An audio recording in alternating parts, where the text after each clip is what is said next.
So we got news this past week that the iconic Backyard Baseball is returning, and I'm going to be very honest here. I couldn't be more excited. I still remember being a wee little lad in my room, hitting bombs with Keisha Phillips, hitting inside the park home runs with my ginger brother and Pete Wheeler, throwing shutouts with Kenny Kawaguchi, and of course, doing it all with Pablo Sanchez, and of course, being able to play with my favorite Major League Baseball players. So for this video today, I want to take a dive into some nostalgia with how great this game was, but I mainly want to touch on why I think bringing this game back is a great move for the future of Major League Baseball. Before getting into why I think this is going to benefit Major League Baseball, let's get caught up to speed with what the heck Backyard Baseball even is. Backyard Baseball was released in 1997 by Humongous Entertainment, mainly for the PC. The game consisted of 30 original characters with your everyday neighborhood kids that all had their own unique personalities, quirks, and skills, and you would use these players to help build your team and try and win a Backyard Baseball World Series. Some of the more legendary players included Pablo Sanchez, the kid who didn't speak English supposedly, but he was the greatest player in the neighborhood. You got Pete Wheeler, a ginger who didn't have a very high IQ, kind of like me, but had a ton of speed and power. Tony Del Vecchio, who was cooler than the other side of the pillow, loved lollipops and had a cannon of an arm. His sister Angela Del Vecchio, who was an ace on the mound. Kenny Kawaguchi, who was a fun-loving kid in a wheelchair, but had plenty of speed and also pitched great on the mound. You had Dmitry Petrovich, who had more brains over skills, but had some power too.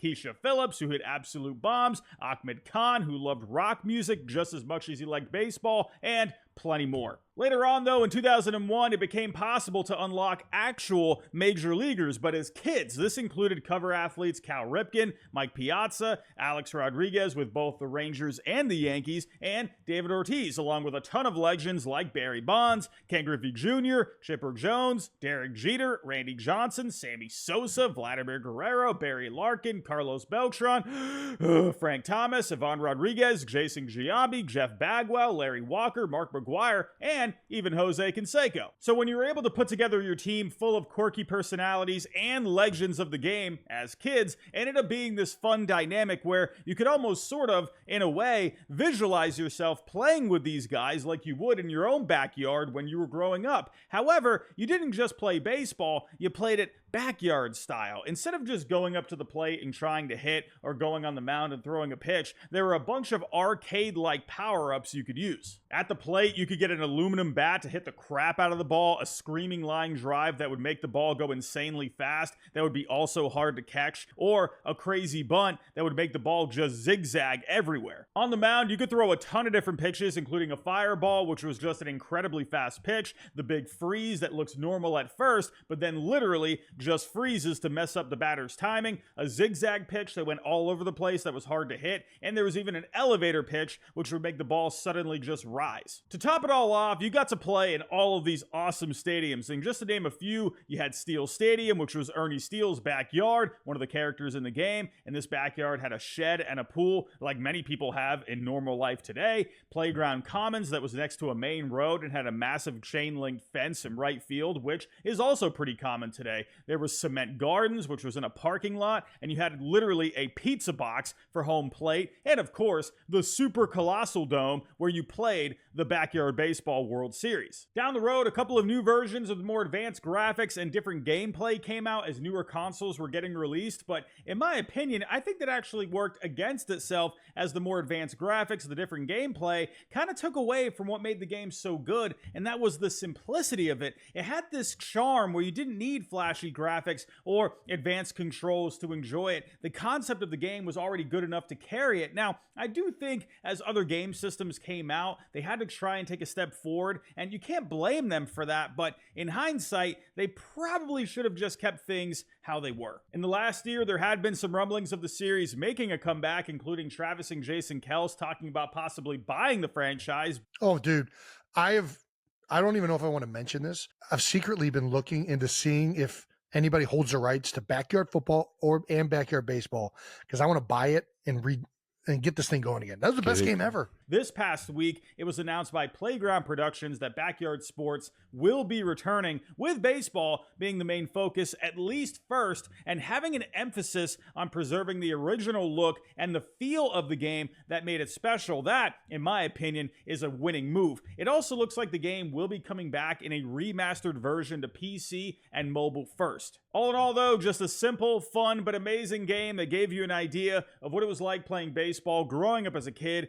with your friends. So, getting to the topic of the video, why is this good for Major League Baseball? Let's get to the first reason, and that's really anyone can play. In today's world of gaming and in the baseball world, playing MLB The Show, at least in my eyes, it feels more niche than ever. At least to me, you're either a hardcore gamer or simply you're just not into it. For me personally, I was never really a gamer, but I love turning on the GameCube, PlayStation on a Friday, Saturday night, maybe one night after school, or if I was just hanging out with friends and just having a good time. Nowadays, it feels like gamers are either streaming, gaming competitively, or they play for hours on end. I think what this game does well is anyone can play it and enjoy playing it. Sure, MLB The Show is an amazing visual, but the learning curve is very steep. And I've heard from many people when they buy the game, they stop playing it after a week or two. With Backyard Baseball, it's an easy learning curve for the average Joe, which I think ties in perfectly for the casual baseball fan today, someone that's not really diving deeply into the stats, but enjoys watching a game here and there. They keep up with their team by checking the box scores and the standings, and at the end of the day, there's going to be more casual fans, which I think is perfectly okay, and I think the more people you can reach, the better chance you have of being a success. On to the next reason, and that's people can connect more with a game like this. This game is built on the foundation of a cast of kids that are relatable with all of us today and how we grew up. Each character has their own personality and quirks, and when we feel like we can connect with something or someone, we tend to have a better experience. For me personally, I saw a lot of myself in Ahmed Khan. He was a kid that loved to rock out with his headphones on. I was very similar growing up because I love listening to music, especially rock music. There was also Pete Wheeler, who I mentioned earlier, a ginger that had a potato for a brain, and I'll tell you, I've definitely had a lot of potato brain moments in my life. For my next reason, this will depend on whether or not Backyard Sports can secure a licensing agreement with Major League Baseball's Players Association, and according to Yahoo Sports, this game will not feature current Major League Baseball players, but if the game does well, there could be a possible deal worked out down the road. If it does happen, this could also help people, especially the younger audience, connect with the game of baseball more and the players today. Like I said earlier, when you can build that connection with something based off your own experiences, you tend to have a more enjoyable experience. Now, throw in some actual Major League Baseball players, and this is a great way to possibly introduce more people to today's players. Again, it'll be interesting to see how it goes with a possible licensing agreement, but if it happens, that would be huge. Let's say a licensing agreement does happen, and let's say you got a younger guy by the name of, I don't know, Henry. Henry's playing backyard baseball, having a good time, but then here comes a kid by the name of Aaron Judge coming up to the plate. Henry goes, wow, this is a big kid. He's got a lot of power. Judge then ends up hitting a home run. A couple of days later, Henry sees Aaron Judge on TV for the Yankees hit a home run, and all of a sudden, Henry's now a Yankee fan and becomes more interested in the game of baseball. This game simply gives kids, or whoever else out there, an easy introduction to the stars of today's game, which Major League Baseball loves because they've been trying to connect with a younger audience for a while now. And actually, the numbers show the average age of MLB TV viewers has come down in the last few years, with fans ages 18 to 34, up 11% in 2023, and even the average age for ticket buyers has come down, with about a 10% increase among ages 18 to 35. A game like Backyard Baseball would be perfect to help connect a newer and younger audience with today's game. And I'll also say this from personal experience. When I was really into the Backyard Baseball games back in the early 2000s and I thought they were incredibly fun, it also helped pique my interest in baseball, more to the point where I actually wanted to go back out onto the field. I played Little League Baseball growing up, but for a while ended up taking a break. I was gaining interest in other things like Yu-Gi-Oh cards and whatever else. But when I started playing Backyard Baseball in 2003 for the GameCube, that's around the time where I started to play